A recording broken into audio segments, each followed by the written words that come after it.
தமிழகத்தில் வரும் நாட்களில் இயல்பை விட வெப்பநிலை உயரக்கூடும் என சென்னை வானிலை ஆய்வு மையம் தெரிவித்துள்ளது. ஓரிரு இடங்களில் அதிகபட்ச வெப்பநிலை இயல்பை விட 2 முதல் 3 டிகிரி ஃபாரன்ஹீட் அளவுக்கு அதிகமாக இருக்கக்கூடும் என கூறியுள்ளது.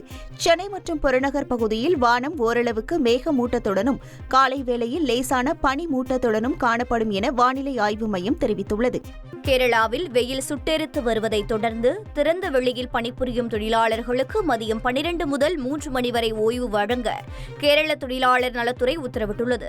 சராசரியை விட 2 முதல் 3 டிகிரி செல்சியஸ் வரை வெப்பநிலை உயர்ந்து காணப்படுவதால் கட்டிட தொழிலாளர்கள், சாலை பணியாளர்கள் உட்பட திறந்த வெளியில் பணிபுரியும் தொழிலாளர்களுக்கு மே 10ஆம் தேதி வரை பணி நேரத்தை மாற்றியமைத்து கேரள தொழிலாளர் நலத்துறை உத்தரவிட்டுள்ளது. செய்திகளை உடனுக்குடன் தெரிந்து கொள்ள உடனே சப்ஸ்கிரைப் பண்ணுங்க.